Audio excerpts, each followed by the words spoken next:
പ്രാർത്ഥിക്കുന്നു. നീക്കും തന്നെ ആമേൻ. സന്തോഷമുള്ളവർക്ക് കർത്താവിന് സ്തോത്രം ചെയ്യാം. ഹല്ലേലൂയ. ഒട്ടും സമയം കളയാൻ സങ്കീർത്തനങ്ങളിലേക്ക് നമുക്ക് കടക്കാൻ വേണ്ടി പോവുകയാണ്. ആമേൻ. സ്തോത്രം ചെയ്യുന്നു.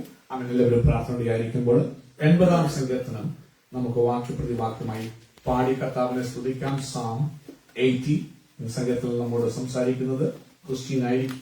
ആമേൻ. നമുക്ക് എല്ലാവർക്കും ലെറ്റ്സ് ഓൾ ടേക്ക് സാം 80 80-ാം സങ്കീർത്തനം. എഴുന്നേറ്റുന്ന ദൈവസന്നിധാനെ വാക്യപ്രതിവാക്യമായി പാടി കർത്താവിനെ ആരാധിക്കാം. എന്തുകൊണ്ട് നമ്മൾ സങ്കീർത്തനങ്ങൾ ആമേൻ ആരാധനകളിൽ ഒരു കീ ആമേൻ സ്വന്തം പാട്ടായിട്ട് ഉപയോഗിക്കുന്നു ചോദിക്കുന്നത് പാരമ്പര്യമായതുകൊണ്ടല്ല, ആമേൻ പാരമ്പര്യങ്ങളായി നമ്മെ പഠിപ്പിച്ചുകൊണ്ടല്ല. ദൈവത്തിന്റെ പഠനത്തില് നോക്കുമ്പോൾ ഭക്തന്മാര് സങ്കീർത്തനങ്ങളിൽ നിന്ന് ആരാധനയിൽ ആമേൻ പ്രബോധിപ്പിച്ചിരുന്നുവെന്ന് അപ്പോസ്തല പ്രവൃത്തികളിലും ലേഖനങ്ങളിലും കാണുന്നത് കൊണ്ട് നാമം അത് തുടർന്നു വരുന്നു. പ്രിയമുള്ളവരെ, നമുക്ക് ചേർന്ന് വാക്യപ്രതിവാക്യമായി പാടി കർത്താവിനെ സ്തുതിക്കാം.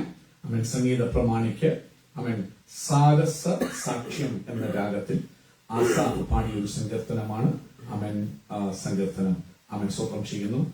നമുക്ക് ചേർന്ന് പാടി കർത്താവിനെ മഹത്വപ്പെടുത്താം. ആമേൻ സ്തോത്രം ചെയ്യുന്നു. ആസാഫിന്റെ ഒരു സങ്കീർത്തനം 80-ാം സങ്കീർത്തനം. ആട്ടിൻകൂട്ടത്തെ പോലെ യോസഫിനെ നടത്തുന്നവനായി ഇസ്രായേലിടയനായുള്ളവേ ചെവിക്കൊള്ളേണമേ.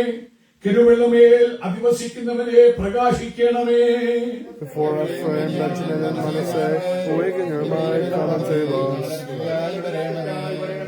ദൈവമേ, ഞങ്ങളെ യഥാസ്ഥാനപ്പെടുത്തണമേ. ഞങ്ങളുടെ രക്ഷപ്പെടേണ്ടതിന് തിരുമുഖം പ്രകാശിപ്പിക്കണമേ.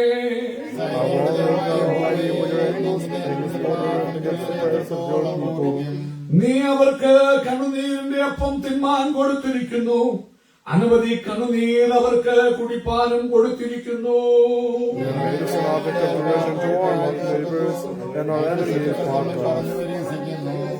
സൈന്യങ്ങളുടെ യഹോവേ, ഞങ്ങളെ യഥാസ്ഥാനപ്പെടുത്തണമേ. ഞങ്ങൾ രക്ഷപ്പെടേണ്ടതിന് തിരുമുഖം പ്രകാശിപ്പിക്കണമേ.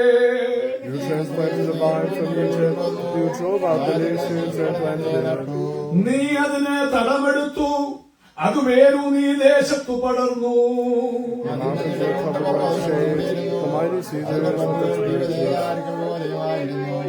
അത് കൊമ്പുകളെ സമുദ്രം വരെയും ചില്ലികളെ നദി വരെയും നീട്ടിയിരുന്നു.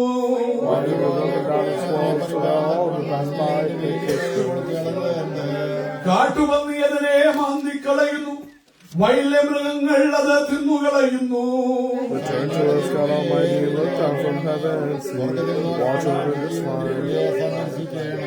നിന്റെ വലം കൈ നട്ടിട്ടുള്ളതിനെയും നീ നിനക്കായി വളർത്തിയ തയ്യേയും പാലിക്കണമേ.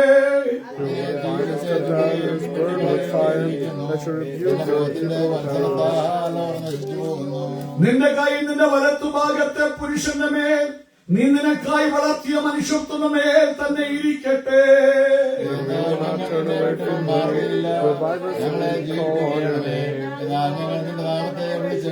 അടുത്ത വാക്യം ചേർന്ന് പാടി നാഥനെ സ്തുതിക്കാം. സൈന്യങ്ങളുടെ ദൈവമായ യഹോവേ, ഞങ്ങളെ യഥാസ്ഥാനപ്പെടുത്തണമേ. ഞങ്ങളുടെ രക്ഷപ്പെടേണ്ടതിന് തിരുമുഖം പ്രകാശിപ്പിക്കണമേ. നമ്മുടെ വിശുദ്ധ കരങ്ങളിൽ കർത്താവിനെ സ്തുതിക്കാം. Hallelujah, hallelujah, hallelujah. നമ്മെ രക്ഷിക്കേണ്ടതിന് നമ്മുടെ മേൽ കരം നീട്ടാതെ വലത്ത് ഭാഗത്തുണ്ടായിരുന്ന അവൻ മനുഷ്യപുത്രന്റെ മേൽ ആ കൈയെല്ലാം വെച്ചിട്ട് നമ്മളെ സ്വതന്ത്രനാക്കി വിട്ട സ്വർഗത്തിലെ ദൈവത്തെ കരമുയർത്തി സ്തുതിക്കാം. Hallelujah, hallelujah, hallelujah. എല്ലാവർക്കും പ്രാർത്ഥനയുടെ ദിവസം തന്നെ ഇരിക്കാം. അവൻ ഇപ്പോൾ പ്രിയ ക്രിസ്ത്യൻ ബോർഡ് കടന്നുവന്ന് ദൈവത്തിന്റെ വനത്തിൽ നിന്ന് നമ്മൾ സംസാരിക്കും. ദൈവത്തിന്റെ വനം എത്ര ശ്രേഷ്ഠമാണ്. അവൻ സ്വന്തം നിന്റെ വലത്ത് ഭാഗത്തുള്ള പുരുഷന്റെ മേൽ നിന്റെ കൈ ഇരിക്കട്ടെ. നിന്റെ കൈ ഞങ്ങളുടെ മേൽ വന്നാൽ നമ്മുടെ അകത്യങ്ങൾക്ക് ഒത്തോണം നമ്മോട് ചെയ്താൽ ആർക്ക് നിലനിൽക്കാൻ പറ്റും. അതാ അവന്റെ കൈ. അതാ യെശയ്യാപ്രവചനത്തിൽ യഹോവയുടെ ഭുജമാർക്ക് കൈപുത്രന്റെ എന്റെ മേൽ വരേണ്ട ഞാൻ ഇവരുടെ കൈ പുത്രന്റെ മേൽ. ഇന്ന് പകലതാ ആരാധനയ്ക്കാണ്. That's why we are here to praise and worship Him. For God is so good. Amen. കൂടി വന്നിരിക്കുന്ന ഏവർക്കും നമ്മുടെ രക്ഷിതാവും കർത്താവുമായ യേശു ക്രിസ്തുവിന്റെ ധന്യനാമത്തിൽ എന്റെ സ്നേഹമുണ്ട്. Without a lot of time ahead of me, I just want to share some brief thoughts from the song that the Holy Spirit gave me to share. As we know, this month the Holy Spirit is speaking to us that in order to grow unto Christ, we must prepare good ground, till the soil to produce good ground, so that the incorruptible seed that is sprouted, germinated by the former rains, has a good place to grow. പ്രിയമുള്ളവരെ, ഈ മാസം പരിശുദ്ധാത്മാവ് നമ്മോട് സംസാരിക്കുന്ന വചനം സമയത്തിന്റെ പരിമിതി നിമിത്തം പെട്ടെന്ന് ഈ സംഘത്തിൽ കൂടി ചില ചിന്തകൾ കൂടി പോകാൻ ആഗ്രഹിക്കുന്ന ഈ മാസം നമ്മോട് പറയുന്നത് ദൈവസന്നിധിയില് നന്നായി വളരേണ്ടതിന്, ക്രിസ്തുവാകുന്ന തലയോളം അവൻ വളരേണ്ടതിന് നമ്മുടെ നിലങ്ങളെ, ഹൃദയമാകുന്ന നിലങ്ങളെ ഒരുക്കണം. അത് തരിശു നിലങ്ങളെ ഉഴുതുമറിച്ച കട്ടകളെ ഒക്കെ ഉടച്ച് പ്രിപ്പയർ ചെയ്യണം. കാരണം അതിൽ വീഴുന്ന വിത്ത് സ്വത്രം കെടാത്ത ബീജമാകുന്ന വചനം പുത്രൻ നിന്റെ ഹൃദയത്തിലേക്ക് വന്നാൽ, സാക്ഷാൽ വചനം കർത്താവാണ്, ആ ഹൃദയമാകുന്ന മണ്ണിലേക്ക് യേശു വരുമ്പോൾ, ഹൃദയം നീ കൊടുക്കുമ്പോൾ, ആ ഹൃദയം തരിശു നിലമാണെങ്കിൽ, അത് ഉഴുതുമറിച്ചെങ്കിലും കട്ട ഉടച്ച നിലത്താത്തൊരു നിലമാണെങ്കിൽ, പ്രശ്നമിതാ, വിത്ത് കട്ടകളുടെ ഇടയിൽ നട്ടുപോകും. ക്രിസ്തുവിന്റെ ഉള്ളത്തിൽ വന്നെങ്കിലും ക്രിസ്തുവിന്റെ പ്രഭാവം നിന്റെ ജീവിതത്തിൽ നഷ്ടപ്പെട്ടു പോകും. അതുകൊണ്ട് ഹൃദയമാകുന്ന ആ മണ്ണിനെ ഒരുക്കി തയ്യാറാക്കി അകത്ത് വീണ വിത്താകുന്ന ക്രിസ്തു അല്ലെ വചനങ്ങൾ, നിന്റെ ഉള്ളിൽ തന്ന വാഗ്ദത്ത വചനങ്ങൾ നിനക്ക് വേണ്ടി കിളിർക്കാൻ, അത് പ്രോമിസസ് ആയി വരാൻ, നീ ക്രിസ്തുവാകുന്ന തലയോളം വിശുദ്ധിയിലും വേർപാടിലും വളരുവാൻ മുഖാന്തരമാകേണ്ടതിന് നിന്റെ നിലത്തെ ഒരുക്കണമെന്ന് ഈ മാസം പരിശുദ്ധൻ പറഞ്ഞു. ഒപ്പം തന്നെ ഒരു കാര്യം കൂടെ അതിനകത്ത് ഈ മാസം പറഞ്ഞു, അത് ദൈവത്തോട് കൂടെ ചെയ്യണം. നിന്നെ കൊണ്ട് തന്നെ ചെയ്യാൻ പ്രയാസമാണ്. It's a joint effort with the Lord. അതുകൊണ്ട് കർത്താവ് കട്ട ഉടയ്ക്കാൻ നിന്നെ സഹായിക്കും. പക്ഷെ നീ അത് പ്രിപ്പയർ ചെയ്യണം. When we look at verses 3, 7, and 19, we see the repetition of the psalmist asking God to restore them as an entire group, to let God's face shine upon them that they may be saved. So the word restore there makes us understand that these people need to be brought back to a previous state and condition that God had already set up for them. പ്രിയമുള്ളവരെ, നിങ്ങൾ വായിക്കുമ്പോൾ 3 പിന്നെ എത്ര നോക്കാം, 7 and 9, 3, 7, 19 വാക്യങ്ങൾ നോക്കിയാല് നോക്കൂ, സംഘടനക്കാരൻ തിരിച്ചറിഞ്ഞൊരു കാര്യം, ഇത് ജോയിന്റ് എഫേർട്ടാ. തന്നെത്താൻ ഒരാൾക്ക് ചെയ്യാൻ പറ്റത്തില്ല. ആദ്യം ദൈവം അവർക്കൊരു നല്ല സാഹചര്യങ്ങൾ കൊടുത്തിരുന്നു. ദൈവം അവരെ പറിച്ചു കൊണ്ടുവന്ന് തൈയായി നട്ടു. ജർമിനേറ്റ് ചെയ്ത സീഡ് നടുന്ന പോലെ നട്ടു. എന്തിനാ? വളർന്ന് പന്തലിച്ച് ദൈവത്തിന് വേണ്ടി പ്രയോജനപ്പെടാൻ. ഉടമനകസിയ. പക്ഷെ എന്തോ കീഴടക്കി വന്നു. ശരിയാ, വളർന്നു, പക്ഷേ പ്രശ്നം വന്നു, വിട്ടുപോയി, ലക്ഷ്യം മാറിപ്പോയി. അതുകൊണ്ട് കരയുക. സ്വത്രം. അതിന്റെ എത്രാമത്തെ വാക്യങ്ങളാണ്? 3, 7, 19 വാക്യങ്ങൾ പറയാ, ഞങ്ങളെ യഥാസ്ഥാനപ്പെടുത്തണേ. ചങ്കുപൊട്ടി കരയുക. പ്രശ്നം ദൈവത്തിന്റെ വഴിവിട്ട് കുഞ്ഞെ, ദൈവം നിന്നെ ജർമിനേറ്റ് ചെയ്ത് സ്വന്തം നിന്നെ പറിച്ചു നട്ടു. ഇനി നിന്റെ ഉള്ളില് ആ വചനം കിളിർത്തു വന്നു. നിനക്ക് ഗ്രേസ് തന്നു, കൃപകൾ തന്നു, ശുശ്രൂഷകൾ തന്നു. പക്ഷേ നീ വ്യതിചലിച്ചു പോയോ? ഒന്ന് സെർച്ച് ചെയ്യേ. കാരണം ഇവിടെ പറയാ, വ്യതിചലിച്ചു പോയ പ്രശ്നമാ, വേലി പൊളിക്കും ദൈവം. he will take off your hedges. വേലി പൊളിച്ച അനർത്ഥമാ, പരാജയമാ. ഇവിടെ തീ വെച്ച് ചുട്ട് തകർന്നു കിടക്കുന്ന നമ്മൾ വായിക്കാൻ പറഞ്ഞു പോലെയല്ല, പറയാ. അതുകൊണ്ട് പറയാ, restore us Lord. ഞങ്ങളെ മടക്കി കൊണ്ടുപോവാ. വേലി പൊളിഞ്ഞു പോയി പലയിടങ്ങളില്. ദൈവത്തിന് ഇഷ്ടത്തിൽ നടക്കുന്ന വഴികൾ വിട്ടുപോയി കർത്താവേ. അതിരുകൾ വരുമ്പോഴൊക്കെ തകർന്നു പോയി കർത്താവേ. restore us. എന്നെ ഹെൽപ്പ് ചെയ്യേ. ഒരു മനസ്സ് വെക്കുന്ന സഹായത്തിനായി ദൈവത്തോട് ചോദിക്കും. My dad already started me off. In verse 8 we see you brought a vine out of Egypt, you drove out the nations and planted it. So we see vine showing the germinated growth from a seed, and we see that when God took them out of Egypt and planted them, he drove out the nations before for the purpose of planting them. So we see that the opposition to growth was removed by God so that the vine could be planted in good soil. And in verse 9 we see you cleared the ground for it. It took deep root and filled the land. So we see the joint venture again. God is starting out this joint venture. God is the one who says you cleared the ground for it. Israel was also given the responsibility. Again, joint venture. We're going to go back and read some portions of Joshua and Judges to see how they failed at their part of the joint venture. But God did his part. God cleared the ground for them so that they could take deep root. So the quality of growth in good ground ground is seen by how deep the root can grow. Jesus talked about it in the parable of the sower. Deep roots ensure that growth is not just temporary, but that it's lasting. And we see that once it took a deep root, it filled the land, so that the growth that God intends for you is not cornered, but is abundant. It's visible. It's seen. പ്രിയമുള്ളവരെ, വചനത്തിന്റെ മർമ്മം നിങ്ങൾ ശ്രദ്ധിക്കണം. ഇതാ പറയുന്നത് ജീവനുള്ളതും ചൈതന്യമുള്ള വചനം. ഈ മാസത്തെ നമ്മുടെ ദൂത് എന്തെങ്കിലും 65-ാം സങ്കീർത്തനത്തിൽ നിന്നാണ് അവൻ നമ്മള് അത് സ്പ്രൗട്ട് ചെയ്തത്. 10-ാമത്തെ വാക്യത്തില് അവൻ കർത്താവിന്റെ നദിയിൽ ധാരാളം വെള്ളമുണ്ട്, നീ അതിന്റെ ഉഴവുചാലുകളെ നനയ്ക്കുന്നു, അതിലെ കട്ട ഉടച്ച് നിരത്തും. അപ്പൊ നമുക്ക് അവൻ ഞാൻ പറഞ്ഞു ആ ദൂത് ഏപ്രിൽ ദൂത് രൂപം കൊണ്ടു. അപ്പൊ ഞാൻ കർത്താവ് എവിടുന്നാ കണ്ടിന്യൂസ് ആ ബൈബിൾ നോക്കി 80-ാം സങ്കീർത്തനം കുഞ്ഞ് ഇപ്പോഴാണ് ഞാൻ നോക്കിയേ. യാക്കോബിനെ കുഞ്ഞുങ്ങളെ കൊണ്ടുപോയി എവിടെ കൊണ്ടുപോയി എന്നറിയാമോ? അവരെ ഒന്ന് സ്പ്രൗട്ട് ചെയ്യിക്കാൻ അവൻ മിസ്രൈമിൽ കൊണ്ടുപോയി അവരെ കുളിർപ്പിച്ചു. ഉടമ്പടികൾ അവരുമായി ചെയ്തു, പ്രമാണങ്ങൾ കൊടുത്ത് അവരെ പിഴുതെടുത്തു കൊണ്ടുവന്നു. അവൻ നേരത്തെ 70 പേരുമായിട്ടാണ് പോയത്. അബ്രഹാം പോകുമ്പോ കനാൻ നാട്ടിൽ ജാതികളാ, ഇവരൊന്നുമില്ല. അവൻ ആഴിക നോക്കാതെ ആഴമാരായത് ദൈവം വിളിച്ച് വിളികെട്ടി അപ്പൻ ഇറങ്ങിയതാ. ഭാവി എന്തെന്നറിയത്തില്ല, പ്രശ്നങ്ങൾ എന്നിട്ടും ശത്രു ആ കുടുംബത്തെ തകർക്കാൻ വേണ്ടി നോക്കുക. അവിടുന്ന് യാക്കോബിനെ മാറ്റിക്കൊണ്ടുപോയി. ഏശാവെന്ന് ഒരുത്തനുണ്ടായിരുന്നു, 2 പിള്ളേരെയാ കൊടുത്തത്. അവൻ ഒന്ന് ഇസാക്കിന് സന്തതി ഇല്ലാതെ കൊല്ലാൻ പിശാച് നോക്കി, പക്ഷെ അപ്പൻ ദൈവത്തെ ആരാധിച്ചുകൊണ്ട് തലമുറകളെ 2 എണ്ണം കൊടുത്തു. പക്ഷെ 2 എണ്ണം വന്നപ്പോൾ പ്രശ്നം ഇസാക്ക് പ്രാർത്ഥിച്ചു കൊടുത്ത അവൻ സ്വന്തം അവൻ ഭയങ്കര പ്രശ്നം അമ്മയുടെ വയറ്റിൽ. അപ്പൊ അമ്മ പ്രാർത്ഥിക്കാൻ തുടങ്ങി. അപ്പൊ ആദ്യം അപ്പം പ്രാർത്ഥിച്ച അവൻ 60 വയസ്സായിട്ടും പിള്ളേരില്ല ഇസ്ഹാക്കിന്. ഓർത്തോണെ, തലമുറയെ കൊടുക്കാതെ വാദിക്കുന്ന വാദം. എന്നാൽ അപ്പം പ്രാർത്ഥിച്ചു, തലമുറയെ കൊടുത്ത് പ്രശ്നമായപ്പോ അമ്മ പിന്നെ പോയി പ്രാർത്ഥിച്ചപ്പന്റെ വയറ്റിൽ 2 ജാതികൾ. അതൊരു ജാതി എന്ന് പറയുന്നത് യേശാവ്. അവൻ അവന്റെ പ്ലാൻ അനുസരിച്ച പോന്ന ദൈവത്തിന്റെ പ്ലാനോ ജ്യേഷ്ഠാവകാശമോ വർഷിപ്പോ ശുശ്രൂഷയൊന്നും അവന് വിഷയമല്ല. He want to be popular. അവൻ ലോകത്തിന്റെ വഴി തേടിപ്പോയി. അവൻ ഡേറ്റ് ചെയ്തു. അവൻ ഒന്നിനു പകരം 2 എണ്ണത്തെ കെട്ടി, വീണ്ടും പിന്നെ കെട്ടി അമ്മയെ അപ്പനെ. കാരണം ഈ വന്നു ഒന്നും നന്നായില്ല, അപ്പനും അമ്മയ്ക്ക് ക്ഷാമമായിരുന്നു.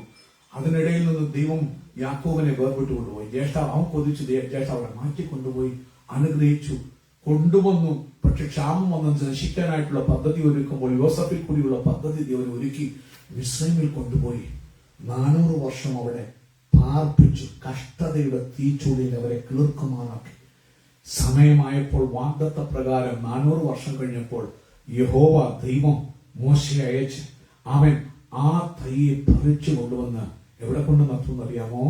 കനാൻ ദേശം. കാരണം അബ്രഹാമിന് ചോദിക്കുന്ന അബ്രഹാമിന് പറഞ്ഞത് തരാൻ പറ്റത്തില്ല. കാരണം അവൻ അമോര്യരുടെ പാപം ഇതുവരെ ചുമ്മാ ദൈവം എടുത്തത്തിന് സ്ഥലം ദൈവം കൊടുക്കത്തില്ല. പാപം ചെയ്യുമ്പോൾ പാപം ദേശത്തെ ജാതികളെ തിന്നുകളയും. അവൻ ദേശത്തെ തിന്നുകളയും. അവൻ അങ്ങനെ ആ ജാതികളെ എല്ലാം മാറ്റിയിട്ട് അവരുടെ എല്ലാ പ്രഭാവങ്ങളെ ഒടുക്കിയിട്ട് നന്നായി വളരാൻ ഈ മുന്തിരിവള്ളിയെ എവിടുന്ന് കൊണ്ടുവന്നു? ഈജിപ്തിൽ നിന്ന് കൊണ്ടുവന്ന് എവിടെ കൊണ്ട് നട്ടു? കനാൻ ദേശത്ത്.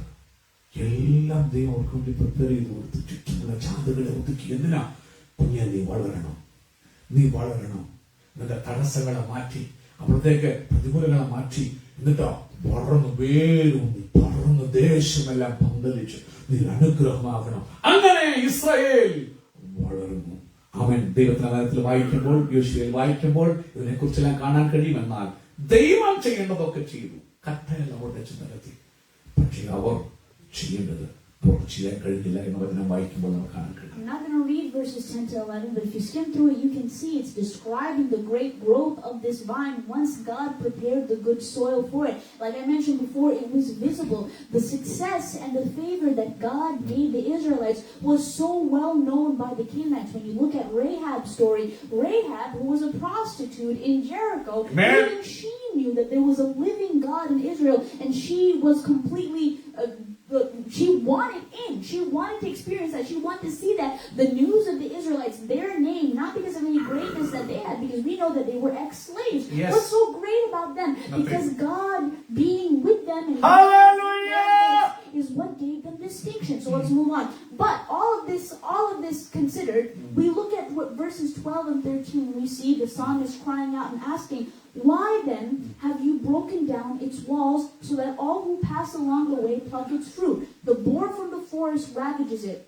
and all that move in the field feed on it. So we see a change in condition. No longer do we see there was abundance and fruitfulness, but now the opposition from the outside is coming and preying on it. And the psalmist is asking God, Lord, why have you allowed it? But as we know, God is justified in what he does. He doesn't do anything to toy around with us or cruelly make us suffer.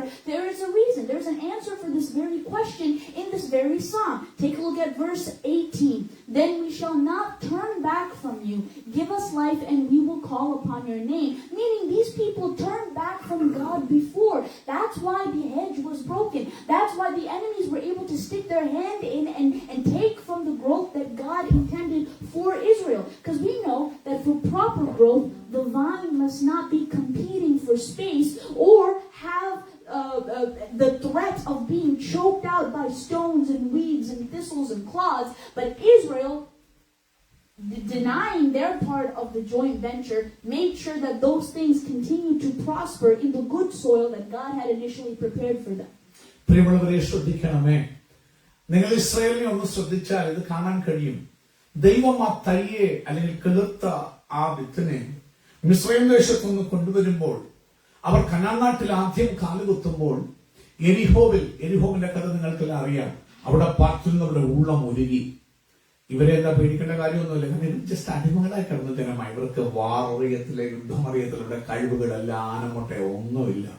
പക്ഷെ ഈ ജനത്തെ കുറിച്ച് എരിഹോ എന്ന് പറഞ്ഞാൽ ഭയങ്കര powerful ഒരു city ആ സമയത്ത്. കാരണം നിങ്ങൾ അതിന്റെ മതിലുകളെ കുറിച്ച് പഠിച്ചാൽ ചരിത്രകാരന്മാർ പറയുന്നു, ഒരു നിരപ്പിൽ തന്നെ 5-6 രഥങ്ങൾ ഓടത്തക്കവണ്ണമുള്ള വീതി ഉണ്ടായിരുന്ന കോട്ടയായിരുന്നു എരിഹോ കോട്ട എന്നാണ് പറയപ്പെടുന്നത് ചരിത്രകാരന്മാരുടെ അഭിപ്രായ പ്രകാരം. അത്ര ബിൽഡപ്പുള്ള പ്രൗഢിയുള്ള ഒരു നഗരം ഈ ജനത്തെ കേട്ടിട്ട് അവിടെ ഉള്ളം മെൽറ്റ് ചെയ്യുക. റാഹാബ് എന്ന് പറഞ്ഞ വേശ്യ നോക്കാം. വേശ്യ പറയുക, യു ഗോഡ്. അവർ നോക്കുന്നത് ഇസ്രായേലല്ല അവരുടെ വിഷയം. അവരുടെ മധ്യ ഒരു ദൈവം ഉണ്ട്. അവർക്ക് വേണ്ടി യുദ്ധങ്ങളെ നടത്തുന്ന ഒരു ദൈവമുണ്ട്. അതായിരുന്നു മഹത്വം. റാഹാബിനും ഈ കൂട്ടത്തിലാകാൻ ഒരു കൊതിയുണ്ടായി. അവിടെ ആഗ്രഹത്തെ ദൈവം മാനിച്ചു കേട്ടോ. ഒരിക്കലും ഇസ്രായേൽ പൗരതയോട് ബന്ധം വരേണ്ടതല്ലാത്ത റാഹാബ് എന്ന വേശ്യയ്ക്കും ഇസ്രായേൽ പൗരതയിൽ സംബന്ധം കൊടുത്തെന്ന് നോക്ക്.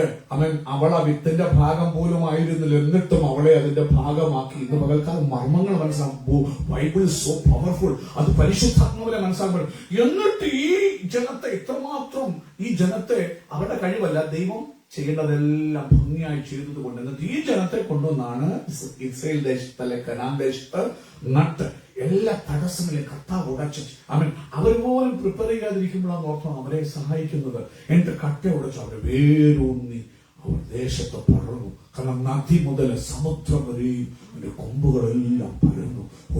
സകല കട്ടകയ്യൊക്കെ ദൈവം ചെയ്യേണ്ടതൊക്കെയും ഭംഗിയായി ചെയ്തു. എന്നാൽ രാജ്യത്വം ഉറച്ചപ്പോൾ, അവർക്ക് സ്ഥലം ലഭിച്ചപ്പോൾ അവർ ദൈവത്തെ മറന്നു. 18-ാം വാക്യത്തില് നിങ്ങൾ വായിക്കുമ്പോ അറിയാം, സംഘത്തിനെക്കാരൻ പറയുക, എന്നാൽ ഞങ്ങൾ നിന്നെ വിട്ട് പിന്മാറുകയില്ല. അടുത്ത് നീ ഞങ്ങളെ അതിന്റെ അർത്ഥം എന്തുവാ? ഞങ്ങൾ നിന്നെ വിട്ട് പിന്മാറി. ലോകവും ദൈവവും വന്ന പ്രയോറിറ്റി ലോകത്തിന് കൊടുത്തു. അവരും കാര്യം മനസ്സിലായില്ല. എടാ, നിനക്ക് ജോലി തന്നതോ, നിനക്ക് അനുഗ്രഹം തന്നതോ, നിനക്ക് കുടുംബത്തെ തന്ന ദൈവമാണ്. അതുകൊണ്ട് നീ സീക്കേണ്ട ആദ്യം ദൈവത്തെ കാണുന്നുള്ള കാര്യം ദൈവനാട് മുമ്പ് ഒരു കാര്യം ഓർത്തോ. ദൈവങ്ങളെ ഒരു കാര്യം പറയാം, നിങ്ങൾ ആരെങ്കിലും, എന്റെ ജീവിതത്തിന് അനുഭവമാണ്, ലോകവും ദൈവവും വന്ന നീ ദൈവത്തെ മാത്രം പിടിച്ചാൽ നിനക്കുള്ളതൊന്നും നഷ്ടപ്പെട്ടു പോകാതെ കാക്കുന്ന ദൈവം. എത്ര ആഴത്തിൽ വന്നാലും God will never let you go. അത് ദൈവം നിന്റെ ബാക്കാണ്. എന്നാൽ നീ ഇത് വന്നിട്ട് മനുഷ്യരെ പ്രസാദിപ്പിക്കാൻ ലോകത്തിന്റെ പുറകെ ഓടിയാൽ ഈ മനുഷ്യരുടെ അവസാനം നിനക്ക് കാണത്തില്ല, ദൈവം നിനക്ക് കാണത്തില്ല. അവിടെ എപ്പോഴും ഓർത്തോണം ആ ഒരു കാര്യം, ആ ട്രൂത്ത് എപ്പോഴും ഗ്രഹിച്ചോണം. ഇവിടെ നാം കാണുമ്പോൾ ഇവിടെ കാണുകയോ ദൈവം കൊണ്ടുവന്നിട്ട് ഇപ്പൊ അവര് പറയുക, ഞങ്ങൾ ഇനി നിന്നെ വിട്ട് പിന്മാറത്തില്ല. കാരണം ഇപ്പോൾ ഞങ്ങൾ സഫർ ചെയ്യുന്നത് നിങ്ങളുടെ വേലിയെല്ലാം പൊളിഞ്ഞു. കാരണം ദൈവം വേലി കെട്ടി തടമെടുത്ത് നട്ടത് കണ്ട വിത്തും തന്റെ കളകളും തന്റെ കാടുകളും കയറി നിന്റെ ഫ്രൂട്ടിനെ ഞെരുക്കിക്കളയാനല്ല. ഇപ്പൊ കളകളും വിത്തുകളും എല്ലാം കീറി കാട്ടുപന്നി വന്ന് ആ ഫലത്തെ കുത്തി തകർക്കാൻ തകർക്കാൻ വേണ്ടി നോക്കുക. ശത്രുവായ പിശാചിന്റെ തന്ത്രം വേരൂന്നി അനുഗ്രഹം പ്രാപിച്ച നിനക്ക് കുടുംബത്തെ തന്നു, തലമുറകളെ തന്നു, ജോലി തന്നു. ഇന്ന് നീ കർത്താവിനോടുള്ള ബന്ധത്തിൽ പറ്റി നിൽക്കാൻ മനസ്സ് വെക്കാത്തത് കൊണ്ട് നിന്റെ ഭാഗം നീ ക്ലിയർ ആക്കാൻ, ക്ലോട്ട്സിനെ കട്ടകളെ ഇടിച്ചു നിരത്തി നേരെയാക്കാൻ ഓർത്തോണെ. നട്ട് ഒരിക്കൽ കട്ട വന്നു ഉടച്ച് നിരത്തി എന്ന് വെച്ചോ. നിങ്ങൾ കരിമ്പ് കൃഷിയുള്ളവരാ, പപ്പായൊക്കെ കരിമ്പ് ചെയ്യുന്ന. ആദ്യം നട്ടു കിളിർപ്പ് വന്നപ്പോൾ നമ്മളൊന്ന് കിളച്ച് അതിന്റെ കളയൊക്കെ കളഞ്ഞ് കട്ടയൊക്കെ ഉടച്ച് വളമിട്ടെന്ന് വെച്ചോണ്ട് അത് കഴിഞ്ഞ് ഒന്നും ചെയ്യാതെ കൈയിട്ടിരിക്കാൻ പറ്റില്ല. അത് കഴിഞ്ഞ് വീണ്ടും 2-3 സമയം വീണ്ടും കളകൾ വന്ന് കയറും. അതിനെ കളച്ചിളക്കി വീണ്ടും അപ്പോഴത്തേക്ക് ഇത് വളരും. അപ്പൊ വീണ്ടും കരിമ്പ് പിടിച്ച് കെട്ടിയിട്ട് ഇടപോക്കി വൃത്തിയായിട്ട് പോകണം. ഇടയ്ക്ക് വളം വരേണ്ടത് വളം ചെയ്യുന്നത്. ഇത് കണ്ടിന്യൂസ് പ്രവർത്തിക്കുക. നമ്മൾക്കാലം മൊത്തോളം ഒരിക്കൽ ഞാൻ ചെയ്തു, രക്ഷിക്കപ്പെട്ടു, സ്നാനപ്പെട്ടു, മതി. No no no no. അതുകൊണ്ടാണ് നീ എപ്പോഴും ദൈവത്തിന്റെ പ്രവൃത്തിയിൽ you have to be involve. നീ ദൈവത്തിന് വേണ്ടി ദൈവത്തിനെ സെറ്റ് ചെയ്തത് പൈശാചിന്റെ നിരാശ. ഒരു കാര്യം ഓർത്തണം, നിരാശയുടെ പടുകുടിയിലായിരുന്നു നീ. ഫ്യൂച്ചർ എന്നറിയാൻ നീ തകർന്നവനാണ്. ദൈവം ഇന്നും നിനക്ക് ലക്ഷ്യം തന്നു, നിനക്കൊരു ജോലി തന്നു, നിനക്കൊരു ഭാവി. ഈ ജോലി ഇല്ലാതെ ആരും നിന്നെ മാനിക്കുവോ? തട്ടിയേനെയും ഇതെല്ലാം തന്നു നിന്നെ മറ്റുള്ളവരുടെ മുമ്പിൽ തല ഉയർത്തിയിരിക്കുമ്പോ നീ ദൈവത്തെ മറന്ന് ജീവിക്കല്ലേ. ദൈവമല്ല നിന്റെ കഴിവ്. നീ സ്ട്രെസ് എടുക്കണ്ട. God gave you. U seek his kingdom first. അവൻ അത് ചെയ്യണം. ഇവിടെ നാം കാണുമ്പോൾ അവൻ ദൈവത്തെ വിട്ട് ഇസ്രായേൽ പിന്മാറിപ്പോയപ്പോൾ ദൈവയുടെ വേലി പൊളിച്ചു. അവൻ ഇപ്പോൾ തകർന്നു തരിപ്പണമായി കിടക്കുന്ന അവസരം ചങ്കുപൊട്ടി കരയെ, കർത്താവേ സഹായിക്കണേ, ഞങ്ങളെ റെസ്റ്റോർ ചെയ്യണേ, ഹൃദയം തരണേ, മടങ്ങി വരാൻ, കാര്യങ്ങളെ കറക്റ്റാക്കാൻ. ഇന്ന് ആരെങ്കിലും ദൈവസന്നിധി വിട്ട് നീ ഉഴപ്പിലേക്ക് മാറിയിട്ടുണ്ടെങ്കിൽ എന്നെ കൊണ്ടുപോകാ തിരിച്ച്. കാരണം ദൈവത്തിന് നിന്നെ കുറിച്ച് ദിവ്യമായ പ്ലാനാ. ഇസ്രായേലിനെ കൊണ്ട് ദേശം കൊണ്ടപ്പോൾ ദൈവത്തിന് ഡിവൈൻ പ്ലാനാ. ഉഷടപറ ഇന്നല്ല ആരംഭം മുതലേ. പക്ഷെ പലപ്പോഴും ദൈവത്തിന്റെ വഴികൾ നടക്കാൻ കഴിയാഞ്ഞത് കൊണ്ട് ശത്രു അതിനെ തൊട്ടിത്തട്ടി നിന്റെ അനുഗ്രഹങ്ങൾ, നിന്റെ ഫ്യൂച്ചർ ബ്ലെസ്സിങ്സിനെ തട്ടി മാറ്റിക്കൊണ്ടിരിക്കുക. അതിന്റെ പകൽക്കാലം അറിയാം. അവൻ കർത്താവെ മടക്കി നിർത്തിയാട്ട് ഞങ്ങൾ ഇനി പിന്മാറത്തില്ല. A lot of time. I want to finish soon, but there's a couple of references that I want to read from Joshua and Judges that provide more context to this. Take a trip with me. Joshua chapter 23, verses 4 to 13. Take a look at Joshua chapter 23. നിങ്ങൾക്ക് യോശുവയുടെ പുസ്തകം 23-ാം അധ്യായം 4 to 13. 4 മുതൽ 13 വരെയുള്ള വാക്യങ്ങൾ എടുത്തവരെ ഉറക്ക വായിച്ചാട്ട്. 23. ഇതാ യോർദാൻ മുതൽ അല്ലേ 23, verse 4 to 13. 4 to 13. Yeah.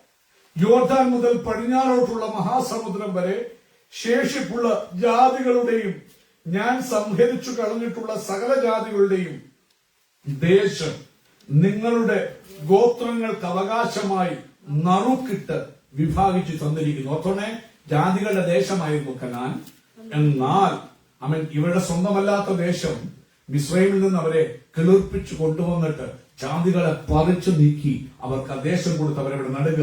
നിങ്ങളുടെ ദൈവമായ യഹോവ തന്നെ അവരെ നിങ്ങളുടെ മുമ്പിൽ നിന്ന് ഓടിച്ച് നിങ്ങളുടെ ദൃഷ്ടിയിൽ നിന്ന് നീക്കിക്കളയും. നിങ്ങളുടെ ദൈവമായ യഹോവ നിങ്ങൾക്ക് വാഗ്ദാനം ചെയ്തതുപോലെ നിങ്ങൾ അവരുടെ ദേശം കൈവശമാക്കുകയും ചെയ്യും. ആകയാൽ മോശയുടെ ന്യായപ്രമാണ പുസ്തകത്തിൽ എഴുതിയിരിക്കുന്നതൊക്കെയും പ്രമാണിച്ചു നടപ്പാനും അതിൽ നിന്ന് വലത്തോട്ടെങ്കിലും ഇടത്തോട്ടെങ്കിലും മാറാതിരിപ്പാനും ഏറ്റവും ഉറപ്പുള്ളവരായിരിക്കും. Be careful not to divert left or right. നിങ്ങളുടെ ഇടയിൽ ശേഷിപ്പിച്ചിരിക്കുന്ന ഈ ജാതികളോട് നിങ്ങൾ ഇടകലരരുത്. അവരുടെ ദേവന്മാരുടെ നാമം ജപിക്കുകയും അത് ചൊല്ലി സത്യം ചെയ്യുകയും ചെയ്യരുത്. ദൈവം ഒന്നാമത് ഈ ജാതികളെല്ലാം നീക്കാൻ പറഞ്ഞു. പക്ഷെ ഇവരാ പോയിക്കോ. അവരുടെ ദേശം അവരുടെ ദേവന്മാരുടെ നാമം ജപിക്കുകയും അവരെ ചൊല്ലി സത്യം ചെയ്യുകയും ചെയ്യരുത്. അവയെ സേവിക്കുകയും നമസ്കരിക്കുകയും അരുത്. അതുകൊണ്ട് നീ നിന്റെ സെപ്പറേഷൻ സൂക്ഷിച്ചോണം. എത്ര കൂട്ടാണേലും കൂട്ടുകാരുടെ വഴി പോയിട്ട് അത് ശരിയാണെന്ന് പഠിക്കാൻ പോകല്ലേ. നിനക്ക് അനർത്ഥമാ. നിങ്ങൾ ഇന്ന് വരെ ചെയ്തതുപോലെ നിങ്ങളുടെ ദൈവമായ യഹോവയോട് പറ്റിച്ചേർന്നിരിപ്പീൻ. യഹോവ നിങ്ങളുടെ മുമ്പിൽ നിന്ന് വലിപ്പവും ബലവുമുള്ള ജാതികളെ നീക്കിക്കളഞ്ഞ് ഒരു മനുഷ്യനും ഇന്നുവരെ നിങ്ങളുടെ മുമ്പിൽ നിൽപ്പാൻ കഴിഞ്ഞിട്ടില്ല. നിങ്ങളുടെ ദൈവമായ യഹോവ നിങ്ങൾക്ക് വാഗ്ദാനം ചെയ്തതുപോലെ താൻ തന്നെ നിങ്ങൾക്ക് വേണ്ടി യുദ്ധം ചെയ്തുകൊണ്ട് നിങ്ങളിൽ ഒരുത്തൻ 1000 പേരെ ഓടിച്ചിരിക്കുന്നു. അതുകൊണ്ട് നിങ്ങളുടെ ദൈവമായ യഹോവയെ സ്നേഹിപ്പാൻ പൂർണ്ണ മനസ്സോടെ ഏറ്റവും ജാഗ്രതയായിരിപ്പീൻ. അല്ലാതെ നിങ്ങൾ വല്ല പ്രകാരവും പിന്തിരിഞ്ഞ് നിങ്ങളുടെ ഇടയിലുള്ള ഈ ശേഷം ജാതികളോട് ചേർന്ന് വിവാഹ സംബന്ധം, ശ്രദ്ധിക്കണേ, നിന്റെ മാരിയേജ് അലയൻസ്, അവൻ നിന്റെ ഇഷ്ടം പോലെ ചെയ്യാനല്ല ദൈവം നിന്നെ വിളിച്ചിരിക്കുന്നത്. അവൻ ശേഷം ജാതികളോട് ഇടചേർന്ന് വിവാഹ സംബന്ധം ചെയ്യുകയും നിങ്ങൾ അവരോടും അവർ നിങ്ങളോടും ഇടകലരുകയും ചെയ്താൽ, ശ്രദ്ധിച്ചു കേട്ടോ പ്രിയമുള്ളവരെ, നാളെ കേട്ടത് നീ പറയരുത്, നിങ്ങളുടെ ദൈവമായ യഹോവ മേലാൽ ഈ ജാതികളെ നിങ്ങളുടെ മുമ്പിൽ നിന്ന് നീക്കിക്കളകയില്ലെന്നും നിങ്ങളുടെ ദൈവമായ യഹോവ നിങ്ങൾക്ക് തന്നിരിക്കുന്ന ഈ നല്ല ദേശത്ത് നിന്ന് നിങ്ങൾ നശിച്ചു പോകും വരെ അവർ നിങ്ങൾക്ക് കുടുക്കും കണിയും വിലാപ്പുറത്ത് ചമ്മട്ടിയും കണ്ണിൽ മുള്ളും ആയിരിക്കുമെന്നും അറിഞ്ഞുകൊള്ളുവീൻ. 14-ാമത്തെ വാക്യം, ഇതാ ഞാൻ ഇന്ന് സകല ഭൂവാസികളുടെയും വഴിയായി പോകുന്നു. നിങ്ങളുടെ ദൈവമായ യഹോവ നിങ്ങളെ കുറിച്ച് അരുളി ചെയ്തു. Okay. So we see the context of Joshua commanding the Israelites, see how God has already fought the battle for you. Now God has given you enough strength so that one man among you is powerful enough to drive 1,000. So now go on, complete the work, right? And he tasks them. You are supposed to hold on and cling to the Lord your God. You have to hold on to the law that was given to you through Moses, not turning to the left, the right or the left. You cannot intermingle with these people because God needs to be in your midst. Now, take a look at Judges chapter 1 verse 28. Almost immediately after Joshua is gone from leadership, look at what these people do. Judges 1 verse 28. പ്രിയമുള്ളവരെ, നിങ്ങൾ ശ്രദ്ധിച്ചു കേൾക്കണം. ആമേൻ. യോശുവ പറഞ്ഞു, ortho, നിങ്ങളല്ല യുദ്ധം ചെയ്തത്, നിങ്ങളെ ദൈവം കിളിപ്പിച്ചു ദേശത്ത് കൊണ്ടുവന്നു. ദൈവം തന്നെ അവൻ ജാതികളോട് യുദ്ധം ചെയ്തു. അപ്പോൾ ദൈവം യുദ്ധം ചെയ്യുമ്പോൾ ഗുണം, അവൻ നീ ഒറ്റ ആളെ ഉള്ളൂ, പക്ഷെ നീ 1000 പേരെ ഓടിക്കും. നിന്റെ കഴിവുകൊണ്ടല്ല, വിചാരിച്ചു അവിടെ കഴിവുകൊണ്ടാണെന്ന്. ഒരിക്കലുമല്ല. ഇന്ന് പകരം നീ എന്തെങ്കിലും ജീവിതത്തില് വിക്ടോറിയസ് ആയിട്ട് തോന്നുന്നുണ്ടെങ്കിൽ it's because God was with you.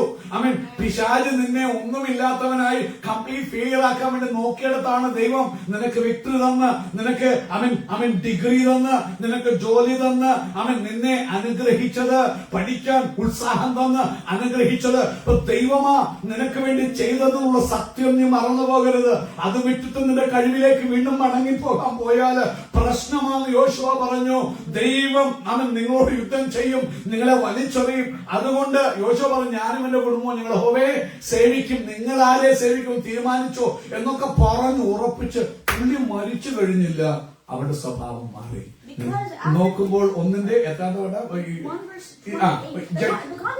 they were all together. All the tribes of Israel were together at this point. Until this point, they were going fighting Jericho, Gibeon, all these places. They were all together.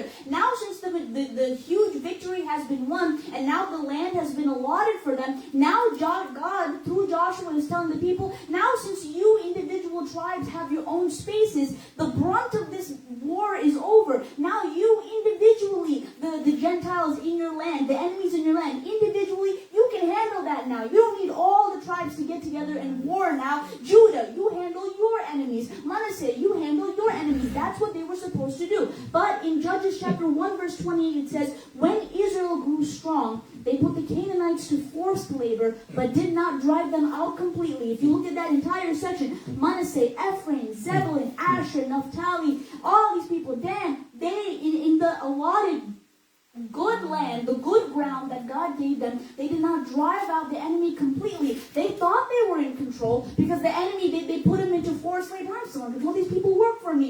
You know, it's good. You know, I can have labor done. I'm still in control. God is still on top. But that's not what God asked you to do. God told you to drive out the Canaanites completely. That's going to come back and bite you.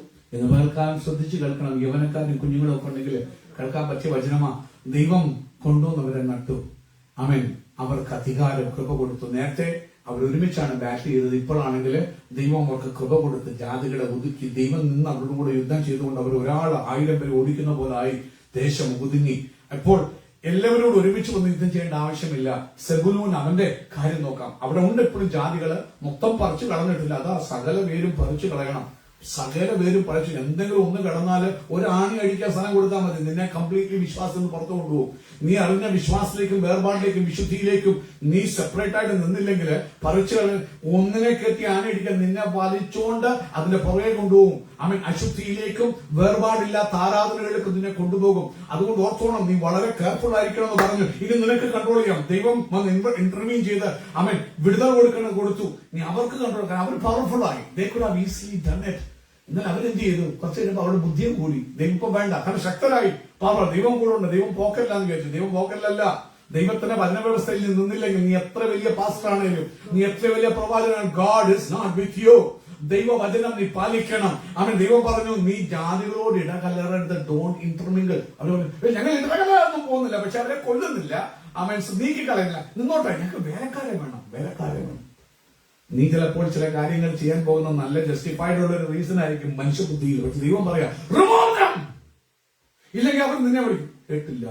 അവർ വേലക്കാരായി ഊഴിയ വിചാരം. അവർ ഞങ്ങൾ powerful, അതുകൊണ്ട് നീ പോയി അവരുമായി ഇന്റർവ്യൂകൾ ചെയ്യും, അവരുമായി ഇണചേരാൻ പോകും. എന്ന് ഓർത്തോണം, നിന്നെ വിശുദ്ധി വേർപാടിലേക്ക് രക്ഷയിലേക്ക് വിളിക്കുമ്പോൾ നിനക്കൊരു സെപ്പറേഷൻ വന്ന് രക്ഷയിൽ നിന്റെ ഫ്യൂച്ചർ ഫാമിലി ലൈഫ് നീ പ്ലാൻ ചെയ്യുമ്പോൾ, ഒന്ന്, ഇണയില്ല പെണ്ണ കൂടരുത്. സ്വന്തം രക്ഷിക്കപ്പെട്ട് സ്നാനപ്പെട്ട് അഭിഷേകം പ്രാപിച്ച് നിൽക്കുന്ന ഒരു കുഞ്ഞു തന്നെ ആയിരിക്കണം നീ തെരഞ്ഞെടുക്കുന്ന ഏതവനാണേലും. ആത്മാവ് ഞാൻ പറയുകയാണ്, കാരണം ദൈവത്തിന് വലിയ പ്ലാൻ ഉണ്ട് നിന്റെ ഫ്യൂച്ചറിനെ കുറിച്ച്. ഒത്തിരി പേര് നേടാൻ ദൈവം നിന്നെ കണ്ടിരിക്കുക. നീ ഒരു സാധാരണക്കാരനല്ല. ഇന്ന് പിശാച് പല ഞെരുക്കങ്ങൾ വരുത്തി നിന്റെ വലിപ്പം, ആനയുടെ വലിപ്പം അറിയത്തുന്നവരെ അത് കാണാൻ കഴിയാതെ നിന്നെ കംപ്ലീറ്റ്ലി എന്നെ കൊണ്ടൊന്നും പറ്റത്തില്ല നിന്നെ ഒതുക്കാൻ നോക്കുമ്പോൾ ദൈവത്തിന്റെ പ്ലാൻ നിന്നെ കുറിച്ച് അത്ഭുതാഭവമാണ്. അതിനോടൊപ്പം ഒരു പാർട്ട്ണർ ജീവിതത്തിൽ വരുമ്പോൾ ആ പാർട്ട്ണർ അഭിഷേകം പ്രാപിച്ച ഒരേ ദർശനമുള്ള ഒരു വ്യക്തിയാണെങ്കിൽ, God can use you powerfully എന്ന് പകൽക്കാലം നീ തീരുമാനം ജീവിതത്തെ കുറിച്ച് എടുക്കുമ്പോൾ ഒന്ന് സെക്കൻഡ് തോട്ട് അതിക്രമിച്ചു പോയിട്ടില്ലെങ്കിൽ വെയിറ്റ് ചെയ്ത് നീ ഒന്നുകൂടി തിങ്ക് ചെയ്യണം. ഞാൻ ഇന്ന് കേൾക്കുന്ന റീഎവാലുവേറ്റ് മൈ ഡിസിഷൻസ്. എന്റെ ചിന്തകളെ, എന്റെ തീരുമാനങ്ങളെ ഒന്ന് നിന്റെ വചനത്തിന്റെ മുമ്പിൽ കൊണ്ടുവന്ന് വെച്ച് റീവാലുവേറ്റ് ചെയ്യാൻ ഞാൻ ആഗ്രഹിക്കുന്നു. ഓർത്തോണം, പിശാചിനറിയാം ദൈവകരങ്ങൾ നീ വന്നാൽ ഒരാൾക്ക് 1000 പേരെ ഓടിക്കുന്ന പവർ നിന്റെ മേലെ, കാട്ടുപോത്തിന്റെ ബലം നിനക്ക് തരാൻ ദൈവത്തിന് കഴിവുണ്ടെന്ന് പിശാചിനറിയാം. അതുകൊണ്ട് എങ്ങനെയെങ്കിലും ജാതികളുമായി മിങ്കിൾ ചെയ്ത് നിന്റെ ശക്തി ഇല്ലാതാക്കാൻ അവൻ നോക്കുമ്പോൾ നിന്നെ തന്നെ ശക്തിയറ്റവനാക്കി നിന്റെ ജീവിതത്തിൽ നീ ഇന്ന് ദൈവഹിതമല്ലാത്ത ഒരു ഫാമിലി റിലേഷൻഷിപ്പിലേക്ക് എൻട്രി ചെയ്തിട്ട് നീ ആ ഫാമിലി റിലേഷൻഷിപ്പിൽ തകർന്ന് തരിപ്പണമായിട്ട് പവർഫുള്ളായി അനേകരെ ക്രിസ്തുവിന് വേണ്ടി പിടിച്ചടക്കേണ്ട നീ ഒതുങ്ങി നിരാശനായി. ഞാൻ ആരോട് പ്രസംഗിക്കാൻ, എന്റെ കുടുംബം കൊണ്ട് എന്തുവാ, പറഞ്ഞാൽ അനുസരിക്കാത്ത ഭാര്യ, പറഞ്ഞാൽ കേൾക്കാത്ത മക്കൾ, ഞാൻ ആരോട് എന്ത് ചെയ്യാനെന്ന് പറഞ്ഞ് നീ ഒതുങ്ങിപ്പോകാൻ പിശാച് പദ്ധതികളും കുരുക്കളും ഒരുക്കുമ്പോ ഇന്ന് പകൽ നീ ഒന്ന് പോസ് ചെയ്യും, വെയിറ്റ് ചെയ്യും. ദൈവനം കേട്ടിട്ട് ദൈവത്തോട് പറ, കർത്താവെ ഹെൽപ്പ് ചെയ്യും. ഞാൻ അറിയാതെ ചില തീരുമാനങ്ങൾ നിന്റെ അനുമാനങ്ങൾ അങ്ങനെ സഹായം ചോദിച്ചാൽ ദൈവം ഒന്ന് ഇന്റർവ്യൂ ചെയ്യും. ക്ലോട്ട്സിനെ ദൈവം നീക്കിത്തരും. നേരത്തെ ക്ലോട്ട്സിനെ നീക്കി തന്ന അതിനെ കൊണ്ടുവന്നു. പക്ഷെ നീ തന്നെ പോയി ചുക്കനെ ആപ്പി വെച്ചതുപോലെ തല വെച്ച് കൊടുത്തതാ. പക്ഷെ ഇന്ന് നീ സത്യം പറഞ്ഞു മടങ്ങി കർത്താവോട് പറഞ്ഞാൽ അത് കുഞ്ഞുങ്ങളായിരിക്കണമെന്നില്ല, പ്രായമുള്ളവരാണേലും ഏതെങ്കിലും പാപബന്ധനങ്ങൾ, ഏതെങ്കിലും കെട്ടുകള് നീ അറിയാതെ വീണ്ടും പോയി തല വെച്ച് കൊടുത്തിട്ടുണ്ടെങ്കിൽ ഇന്ന് പകൽക്കാലം റിപ്പ് യുവർസെൽഫ് അപ്പാർട്ട്. ഇനി ഒരു വേള വസ്ത്രം പിടിക്കപ്പെടാൻ വസ്ത്രമിട്ടാൽ ചോദിക്കോ, സാരമില്ല, കുറെ കഷ്ടം സഹിക്കേണ്ടി വരുമായിരിക്കും. വലിച്ചൊന്നിട്ടോട് ദൈവത്തിന് നിന്നെ കുറിച്ച് ചില പദ്ധതികളുണ്ട്, ദൈവത്തിന് നിന്നെ കുറിച്ച് ചില പ്ലാനുകളുണ്ട്. കർത്താവ് ആ വിഷയങ്ങൾ ഏറ്റെടുക്കുമെന്ന് പരിശുദ്ധാത്മാവ് വരത്തിൽ കൂടി ഓർപ്പിക്കുകയാണ്. So I was supposed to wrap up by 10:30, but I'm just going to finish up what I can really quickly. So if the rest of the reference that I want to read was Judges chapter 2, verse 1 to 3, which says, the angel of the Lord went up from Gilgal to Bochim, and he said, when we see the angel of the Lord, notice how the angel of the Lord is saying, I brought you up out of Egypt. So this is not just a regular schmegular angel. This is God coming in the form, and this is the pre-incarnate manifestation of Christ coming and speaking to these people. He's saying, I brought you up from Egypt and brought you into the land that I swore to give to your fathers. I said, I will never break my covenant with you, and you shall make no covenant with the inhabitants of this land. You shall break down their altars. But you have not obeyed obeyed my voice. What is this you have done? So now I say, I will not drive them out before you, but they shall become thorns in your sides, and their gods shall be a snare to you. God is doing and saying exactly as he promised and warned them beforehand. Now, in the rest of that chapter, I'm not going to read it, but if you see, the people start crying alligator tears. They're like, oh no, but we don't see any repentance or anything or turning from their ways. And all that culminates into verses 11 to 13. It says, and the people of Israel did what was evil in the sight of the Lord, and served the Baals, the idols, the Baals, and they abandoned the Lord, the God of their fathers, who had brought them out of the land of Egypt. They went after other gods from among the gods of the peoples who were around them. They wouldn't be around them if they drove them out in the first place. So the gods of the people around them, and bowed down to them, and they provoked the Lord to anger. They abandoned the Lord and served the Baals and Ashtaroth. So I want to come back to Psalm 80, and the last two verses I'm reading are verses 14 to 15. After all this destruction, after the good land, the good environment that God made, after all the tilling that God did for the land and the soil to plant this vine of Israel that he took from Egypt, all this destruction happened as the consequences of them not doing their side of the joint venture to keep this ground clean, to keep this ground ready and prepared. But the goodness of the God that we serve is he could throw you away and forget about you if you wanted to. But even if you abandon him and forget the covenant that he made with you, he cannot help but remember the covenant that he made with you. So now the psalmist is appealing to the mercy that he knows that is the character of God. And in verses 14 and 15 he says, turn again, O God of hosts. Meaning God had turned to them, but through the hurt that they caused him from their action, he turned away. But the psalmist is asking, turn again, O God of hosts. Look down from heaven and see. Have regard for this vine, the stalk that your right hand planted, and for the son whom you made strong for yourself. So, in conclusion, growing unto Christ the head, our growth is not our own. The end result shouldn't be by our own standards. We are the stalk that God's right hand planted. We are supposed to grow up unto the image of Christ. So, even when he sets up the good ground, it's our responsibility to make sure that the clods, the weeds, the thistles, even if we think it's all under control, it's not under control. Do what he told you to do so that you can remain in the good land and grow so that your growth is visible and seen by all those around you, and they can know the God that you serve. പ്രിയമുള്ളവരെ, നിങ്ങൾ ദൈവത്തിനാമത്തിൽ വായിക്കുമ്പോൾ പിറ്റേ അധ്യായത്തിൽ 2-ാം അധ്യായത്തിൽ യോശുവയുടെ പുസ്തകത്തില് അമേശ്വരം അവിടെ ഗിൽഗാലിൽ ദൈവത്തിന്റെ ദൂതൻ ഇറങ്ങി വരികയായി ജനത്തോട് സംസാരിക്കാൻ. യോശുവ മരിച്ചു മൺമറഞ്ഞു. ജനം യോശുവ പറഞ്ഞു നോക്കിയും മറന്നു. അവർ യോശുവ പറഞ്ഞു ഒന്നും ചെയ്തില്ല. അന്ന് പവർഫുൾ ആയിരിക്കുമ്പോൾ ഒതുക്കാൻ വിചാരിച്ച് ജാതികളെ ദേശത്ത് വെച്ചു. അത് പിന്നീട് ഇന്റർമിംഗ്ലിംഗ് ആയിട്ട് മാറി. നിങ്ങൾക്കറിയാം, ദൂതമെന്ന് പറയുന്നത് കേൾക്കണം. അനന്തരഹോട് ദൂതൻ ഗിൽഗാലിൽ നിന്ന് ബോഖീമിലേക്ക് വന്ന് പറഞ്ഞത്, ഞാൻ നിങ്ങളെ മിസ്രൈമിൽ നിന്ന് പുറപ്പെടുവിച്ചു. നിങ്ങളുടെ പിതാക്കന്മാരോട് സത്യം ചെയ്ത ദേശത്തേക്ക് നിങ്ങളെ കൊണ്ടുവന്നു. നിങ്ങളോടുള്ള എന്റെ നിയമം ഞാൻ ഒരിക്കലും ലംഘിക്കുകയില്ലെന്നും നിങ്ങൾ ഈ ദേശ നിവാസികളോട് ഉടമ്പടി ചെയ്യാതെ അവരുടെ ബലിപീഠങ്ങളെ ഇടിച്ചു കളയണമെന്നും കൽപ്പിച്ചു. എന്നാൽ നിങ്ങൾ എന്റെ വാക്കനുസരിച്ചില്ല. ഇങ്ങനെ നിങ്ങൾ ചെയ്തത് എന്ത്? അതുകൊണ്ട് ഞാൻ അവരെ നിങ്ങളുടെ ഇടയിൽ നിന്ന് നീക്കിക്കളയുകയില്ല. അവർ നിങ്ങളുടെ വിലാപ്പുറത്ത് മുള്ളായിരിക്കും. അവരുടെ ദേവന്മാർ നിങ്ങൾക്ക് കണിയായും ഇരിക്കും എന്ന് ഞാൻ പറയുന്നു. ഇവിടെ ദൂതൻ ഈ വചനം എല്ലാ ഇസ്രായേൽ മക്കളോടും പറഞ്ഞപ്പോൾ ജനം ഉച്ചത്തിൽ കരഞ്ഞു. പക്ഷെ ആ റിപ്പന്റൻസ്, ട്രൂ റിപ്പന്റൻസ്, ജസ്റ്റ് മുതലക്കണ്ണീര്. എന്നിട്ട് വന്ന് തിരുത്താൻ ആഗ്രഹിച്ചു. അതുകൊണ്ട് നിങ്ങൾ അല്പമായിട്ട് നീ അറിയുന്ന ഉപദേശം എന്താണെന്ന് നിനക്ക് നല്ല ഗ്രാഹ്യം ഉണ്ടാകണം. ലോകത്തിലെ കർത്താവിനെ പരിശുദ്ധാത്മാവിനെ വിളിക്കുക. നീ പഠിച്ചോ വായിച്ചോ ജ്ഞാനോ ഒക്കെ മനസ്സിലാക്കി അണ്ടർസ്റ്റാൻഡിംഗ്. എന്റെ ബുദ്ധിക്ക് അപഗ്രഥിക്കാൻ കഴിയാത്ത കാര്യങ്ങൾ ആത്മാവിൽ കണ്ട് നിന്നോട് പറ്റി നിൽക്കാനുള്ള കൃപത. ഒരു മനുഷ്യനും ഒരു നേതാക്കന്മാരിലും ഒരു തിയോളജിയൻസിലും ഞാൻ ആശ്രയിക്കുന്നില്ല. പക്ഷെ I will read and understand what they say. I want to stand with you. Amen. ഒരു പാസ്റ്റർമാരെ ഉപദേശമല്ല. You will teach what Christ പറഞ്ഞ നീ പറഞ്ഞു തരും. ഞാൻ നിന്നോട് കൂടെ ചെന്നു. പക്ഷേ അവരത് ചെയ്തില്ല. അവരെന്ത് ചെയ്തു? ഇവരുമായിട്ട് ഇടകലർന്ന് ഓട്ടോമാറ്റിക്കായിട്ട് പോയി. ഇടകലർന്നാണ് പ്രശ്നം. ഇതാ, നീ അറിയാതെ പോയി, നീ ഫ്രണ്ട്ഷിപ്പിൽ അവരെ ഒഫൻഡ് ചെയ്യാനുള്ള നീയും പോയി മുട്ടുമടക്കും ആ ദൈവങ്ങളുടെ മുമ്പിൽ. ശലോമോന് പറ്റിയ പോലെ കെട്ടിപ്പോയി. ഭാര്യ എങ്ങനെയാ വിഷമിപ്പിക്കുന്നേ? അതുകൊണ്ട് എന്ത് ചെയ്തു? അവൾക്ക് വേണ്ടി ആരാധിക്കാൻ അമ്പലങ്ങൾ ഇസ്രായേലിൽ ഉണ്ടാക്കി. ദേവന്മാര്. ശലോമോൻ, ജ്ഞാനം കൊണ്ട് ദൈവത്തെ നിനക്ക് അറിയാൻ പറ്റത്തില്ല. ദാറ്റ്സ് വൈ ഐ സേ, എപ്പോഴും പറയും, ഞാൻ വചനം വായിച്ചു നോക്കുമ്പോൾ ജ്ഞാനം, അണ്ടർസ്റ്റാൻഡിങ്, വചനം അരച്ച് കലക്കി കുടിച്ച് പഠിച്ചവനല്ലയോ ശലോമോൻ. എത്ര പ്രോവർബ്സ് എഴുതിയത്.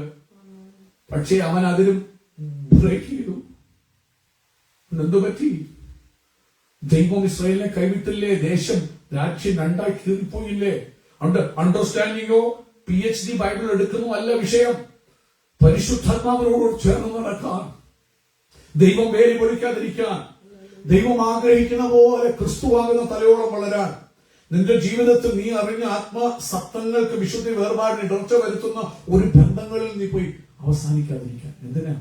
ഇന്നലെ നാളെ നമ്മൾ മരിക്കും. എത്ര നാൾ നമ്മൾ ജീവിച്ചിരിക്കുന്നില്ല. അവസാനത്തോളം അവന്റെ ഇഷ്ടം ചെയ്യാൻ ഇന്ന് പകൽക്കാലം ആ കൊതി ഉണ്ടാകട്ടെ. ഇവിടെ നാം വായിക്കുമ്പോൾ, താഴ്ത്തു വായിക്കുമ്പോൾ നമുക്ക് കാണാൻ കഴിയും, അവൻ സ്വന്തം ചെയ്യുന്നു, അവൻ ദൈവം അവരെ കൈവിട്ടു.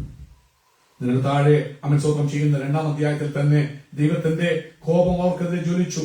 അവൻ സ്വന്തം ചെയ്യുന്നു. അവരെ കവർച്ച ചെയ്യേണ്ടതിന് അവൻ അവരെ കവർച്ചക്കാരുടെ കയ്യിൽ ഏൽപ്പിച്ചു. ചുറ്റുമുള്ള ശത്രുക്കൾക്ക് അവരെ വിറ്റുകളഞ്ഞു. ശത്രുക്കളുടെ മുമ്പാകെ നിൽപ്പാൻ അവർക്ക് പിന്നെ കഴിഞ്ഞില്ല. അങ്ങനെയാണ് ഞെരുക്കങ്ങൾ അവരെ തകർത്തത്, ഇസ്രായേലിനെ പിച്ചു ചീന്തിയത്. ഇപ്പോൾ സംഘടനക്കാരൻ പൊട്ടിക്കരയുക. അവൻ സ്വന്തം ചെയ്യുന്നു, ഞങ്ങളെ സ്ഥാനപ്പെടുത്തണമേ. നീ കൊണ്ടുവന്ന് നട്ടു, ഞങ്ങൾ വളർന്ന് പന്തലിച്ചു. പക്ഷേ നീ ചെയ്യേണ്ടതെല്ലാം ചെയ്തു. കവനന്റൊന്നും നീ ബ്രേക്ക് ചെയ്തില്ല. പക്ഷെ ഞങ്ങൾ സ്ലോലി ഞങ്ങൾ നിന്നോട് ചെയ്ത കവനന്റുകൾ ബ്രേക്ക് ചെയ്തു. ഞങ്ങൾ നിന്നെ തള്ളിക്കളയത്തില്ല എന്ന് പറഞ്ഞിടത്ത് ഇടയ്ക്ക് പൊട്ടിക്കരയും മുതലക്കണ്ണീർ ഒഴിക്കെങ്കിലും തിരിച്ചു വരാൻ മനസ്സ് വെച്ചില്ല. വീണ്ടും ഞങ്ങളുടെ ഇഷ്ടത്തിന്, ഹൃദയത്തിന്റെ ഗൈഡൻസ് അനുസരിച്ച്, ഞങ്ങളുടെ നോളജ് അനുസരിച്ച് ഞങ്ങൾ പോയി. ഇപ്പോൾ ഞങ്ങളുടെ വേലിയെല്ലാം പൊളിഞ്ഞു. കാട്ടുപന്നി കയറി തകർത്ത് നശിപ്പിച്ചു. നീ ഞങ്ങളുടെ വേലി പൊളിച്ചു. അത് തീ വെച്ച് ചുട്ടുകിടക്കുക. ഞങ്ങളെ സ്ഥാനപ്പെടുത്തണമേ. കർത്താവെ, മടങ്ങി വരണം. ഇന്ന് പകൽക്കാലം ദൈവജനമേ, നമ്മൾ ആരാണ്? നമ്മളോട് എല്ലാവരോടുള്ള ദൂത ഇത് സ്പെസിഫിക്കലൈസ് ടു മീ. ഞാൻ നോക്കുമ്പോൾ ഏറ്റവും കൂടുതൽ എന്നോടാ, മടങ്ങി വന്ന് എന്റെ വേലിയെ അവൻ കെട്ടാൻ, അതിരുകളെ കെട്ടാൻ, ഉണരാൻ, ഇടയ്ക്കുള്ള കളകളെ പിഴുത് കളയാൻ, അവൻ കിളച്ചുഴുതു മറിക്കേണ്ടത് ഇപ്പൊ തരിശായി കിടക്ക് ഇളക്കി മറിക്കാൻ, വീണ്ടും വളമിടാൻ, അവൻ വീണ്ടും മടങ്ങി വരാൻ ഇന്ന് പകൽക്കാലം എത്ര പേർ സമർപ്പിക്കും? പ്രിയമുള്ളവരെ, വളർച്ചയ്ക്ക് ചിന്താപേക്ഷിതം കട്ടകളെ ഉടച്ചു നീ നിരത്തേണ്ട ഭാഗം നിരത്തണം. ഇതൊരു ജോയിന്റ് വെഞ്ചറാ. ദൈവം ചെയ്യേണ്ടത് എപ്പോഴും ദൈവം ഉപെന്ന് പറഞ്ഞ ഉപന, ദൈവം വാക്ക് മാറ്റത്തില്ല. പക്ഷെ അവൻ വാക്ക് വചനം പോലെ തന്നെ ചെയ്തു. നീ അനുസരിച്ചില്ലേ, ഞാൻ വേലി പൊളിക്കും. വേലി പൊളിച്ചു. ഇന്ന് പകൽക്കാലം തിരിച്ചറിയാൻ നമുക്ക് അല്പസമയം എടുക്കാം. ടൈം കളയാതെ മടങ്ങി വരാൻ മനസ്സു വെക്കാം. അങ്ങനെയെങ്കിൽ ദൈവം ഒരു വേള നമ്മോട് കരുണ കാണിച്ചെങ്കിലോ. സങ്കീർത്തനത്തില് നമ്മൾ വായിച്ച പ്രകാരം 80-ാം സങ്കീർത്തനത്തില് അവസാന വാക്യങ്ങളില് അവൻ സ്വന്തം ചെയ്യുന്നു വായിക്കുന്ന പോലെ 14-15 വാക്യങ്ങളില് ഇങ്ങനെയാണ് സങ്കീർത്തനക്കാരൻ നിലവിളിക്കുന്നത്. അവൻ സ്വന്തം പറയുക, അവൻ എന്നാൽ ഞങ്ങൾ നിന്നെ വിട്ട് പിന്മാറുകയില്ല. അവൻ അവിടെ ഏറ്റവും നല്ല ഇത് ക്രിസ്തുവിനെ കുറിച്ചുള്ള ഒരു പ്രവചന സങ്കീർത്തനം കൂടാണ്. 14 പറഞ്ഞു, സൈന്യങ്ങളെ യഹോവേ തിരിഞ്ഞു വരണമേ, സ്വർഗത്തിൽ നിന്ന് നോക്കി കടാക്ഷിച്ച് മുന്തിരിവള്ളിയെ സന്ദർശിക്കണം. പറയാൻ ഞങ്ങളെ ഒന്ന് വിസിറ്റ് ചെയ്യും. കർത്താവെ, ഞങ്ങളുടെ ഗ്രോത്ത് മടങ്ങി വരാം. അവൻ എന്നിട്ട് അതിന്റെ 15 നിന്റെ വലങ്കൈ നട്ടിട്ടുള്ളതും നിനക്കായി വളർത്തിയ തയ്യയും പാലിക്കണേ. ഞങ്ങളല്ല ഞങ്ങളെ നട്ടത്, അങ്ങ് ഞങ്ങളെ നട്ടു. ഈ തയ്യായ എന്നെ പാലിക്കണമേ. അടുത്ത മർമ്മങ്ങളാ 17 എന്നിട്ട് പറയാ, നിന്റെ കൈ നിന്റെ വലത്തുവാ. ദൈവത്തിന്റെ കൈ വിട്ട് ആർക്കും ഓടാൻ പറ്റില്ല. അവന്റെ വലം കൈ വീര്യം പ്രവർത്തിക്കുന്ന വലം കൈ, അവന്റെ വലം കൈ ശിക്ഷിക്കുന്ന വലം കൈ കൂടാ, അവന്റെ വലം കൈ നടത്തുന്ന വലം കൈ കൂടാ. ഇവിടെ പറയുക, നിന്റെ വലം കൈ നോക്കണേ, മർമ്മം ശ്രദ്ധിച്ചേ, നിന്റെ വലത്ത് ഭാഗത്തെ പുരുഷന്റെ മേൽ. ഇതൊക്കെ മർമ്മമാണ്. എത്രയോ നാൾ മുമ്പ് ആസാബ് പോലും ഇതിനെ കുറിച്ച് പ്രവചിക്കാം. നിന്റെ വലത്ത് ഭാഗത്ത് പുരുഷന്റെ മേൽ നീ നിനക്കായി വളർത്തിയ മനുഷ്യപുത്രന്റെ മേൽ തന്നെ ഇരിക്കട്ടെ. അമ്മേൻ സ്വന്തം അതല്ലേ 2000 വർഷം മുമ്പ് ആ കൈ എന്നെ ശിക്ഷിക്കേണ്ട കൈ പുത്രനെ അടിച്ചു. കഴിയുമെങ്കിൽ പാനപാത്രങ്ങളിൽ നിന്ന് നീക്കണ്ട. എങ്കിലും എന്റെ ഇഷ്ടമല്ല, എന്റെ ഇഷ്ടം. കർത്താവ് ചെവി പൊത്തി, അവനെ മേലെ കൈവച്ചു. യെശയ്യാ ചോദിക്കുക, യഹോവയുടെ കൈ ആർക്ക്? Don't you see that hand for you? ഇന്ന് പകൽക്കാലം നിന്നെ പാലിക്കാൻ. അതുകൊണ്ടാണ് ഇന്ന് പകൽക്കാലം നിരാശപ്പെടേണ്ടത്. That's why Christ is our ultimate deliverance. ക്രിസ്തുവാണ് നമ്മുടെ രക്ഷ. അതുകൊണ്ട് ഇന്ന് പകൽക്കാലം ദുഃഖത്തോ കുറ്റബോധമോ അല്ല. നിനക്ക് വേണ്ടി 2000 വർഷങ്ങൾക്ക് മുമ്പ് ഈ ന്യായവിധിയുടെ കയ്യെ പുത്രന്റെ മേലേക്ക് ഒഴിവാക്കി. മരിക്കുമ്പോൾ അവൻ പറയും, it is accomplished, it is finished. ഇന്ന് നീ പറയേ 2000 years before I know I messed it up, but you have already laid your hands. എനിക്ക് കടം കൊടുത്തു വിടാൻ പറ്റത്തില്ല. I cannot, I have done wretchedly. I cannot pay it off. എനിക്ക് കൊടുത്തു വിടാൻ പറ്റത്തില്ല. അവൻ വീണ്ടെടുപ്പ് പോലെ തരാൻ പറ്റത്തില്ല. പക്ഷെ let your hand be upon your son. I believe Christ. ഞാൻ ക്രിസ്തുവിനെ കെട്ടിപ്പിടിക്കുക. അതുകൊണ്ട് ആ ബൈബിൾ പറഞ്ഞ 2-ാം സങ്കീർത്തനം വഴിയിൽ വെച്ച് നശിക്കാതിരിപ്പാൻ പുത്രനെ കെട്ടിപ്പിടിച്ചു. ആ വലത്ത് ഭാഗത്തുള്ള പുരുഷനെ കെട്ടിപ്പിടിച്ചു. കെട്ടിപ്പിടിക്ക് അവരെ പൊളിഞ്ഞു പോയി, തെറ്റിപ്പോയി. നിന്റെ കൈ വന്നാൽ I cannot bear it. നീ ശിക്ഷിച്ചാൽ വേലി പൊളിച്ചാൽ I cannot bear it. അവൻ എനിക്ക് സഹിക്കാൻ പറ്റില്ല. ഇന്ന് പകൽക്കാലം കാൽവരിയെ ഓർക്കണേ. I plead Jesus Christ. ഞാൻ പുത്രനെ പ്ലീഡ് ചെയ്യുന്നു. തൂതു നോക്കണേ, സുവിശേഷത്തിലോട്ട് വന്ന് നിൽക്കുന്നത് അവൻ സ്വന്തം ആ നിന്റെ വലത്ത് ഭാഗത്തുള്ള അവൻ പുരുഷന്റെ മേൽ നീ നിനക്കായി വളർത്തിയ മനുഷ്യത്വ മേൽ തന്നെ ഇരിക്കട്ടെ. അവൻ ഇറ്റ് ഈസ് അക്കംപ്ലിഷ്ഡ് എന്ന് പറയുമ്പോൾ Lord I paid it all. ഇനി എന്റെ കുഞ്ഞുങ്ങൾ ചെയ്ത പാപത്തിനും ഇനിയും ചെയ്യാൻ പോകുന്ന പാപത്തിനും അവൻ എന്നെ വിട്ട് പിന്മാറാത്തിടത്തോളം കാലം, എന്നെ മുറുകെ പിടിക്കുന്നുള്ള കാലം ഐ ഫിനിഷ്ഡ് ഇറ്റ്. അവിടെ നിന്ന് ആരും വിട്ടിക്കൊണ്ടിരിക്കണ്ട. പക്ഷെ കുറ്റം കൊണ്ടാട്ടം, മാനസാന്തരം വേണം, കരയണം. അവനെ കെട്ടിപ്പിടിക്കണം. കർത്താവേ ജസ്റ്റ് ഫോൾ ചെയ്സ്, നിന്നെ കെട്ടിപ്പിടിക്കുക. അപ്പോഴത്തേക്ക് പുത്രൻ പിശാചി എങ്ങനെ കർത്താവേ അവനെ ക്ഷമിക്കുന്നത്? അവൻ നീ പറഞ്ഞു I don't see anything else. I only see my son. അവന്റെ ബ്ലഡ് അല്ലാതെ വേറെ ഒന്നും കാണുന്നില്ല. അവന്റെ ഇനിക്വിറ്റീസ് ഒന്നും കാണുന്നില്ല. യഥാ പ്രിയമുള്ളവർ ഇന്ന് പോലത്തെ ആരാധനയിലെ മർമ്മം, നീ വന്ന് പുത്രനെ ആരാധിക്കുമ്പോൾ, പുത്രനെ കെട്ടിപ്പിടിക്കുമ്പോൾ നിന്റെ ഇനിക്വിറ്റീസും നിന്റെ സ്പിന്നും ഒന്നും കാണാതെ ദൈവത്തിന്റെ കൈ ന്യായവിധി മാത്രം. ശരി, ന്യായവിധി നടന്നു ആരെ? എന്റെ പുത്രന്റെ മേൽ നടന്നു. ഇത് സ്പിരിറ്റ് എല്ലാം ഇന്ന് വരെ നിങ്ങൾ ചെയ്യാൻ പോകുന്നു. എന്റെ അർത്ഥം പാപം ചെയ്യാനുള്ള ലൈസൻസ് അല്ല, മടങ്ങി വന്ന് മാനസാന്തരപ്പെടാനുള്ള ആഹ്വാനമായി സ്ഥാനപ്പെടുത്തണമേ. അവൻ ഇന്ന് പകൽക്കാലം ഈ വചനത്തിന് മുമ്പാകെ നമ്മൾ തന്നെ സമർപ്പിക്കാം. അത്ഭുതകരമായ വചനം ഇവനങ്ങൾ ആദ്യമായി കർത്താവിനെ അനുഗ്രഹിക്കുമാറാകട്ടെ. കരമടിച്ച് കർത്താവിനെ സ്തുതിച്ചാകട്ടെ.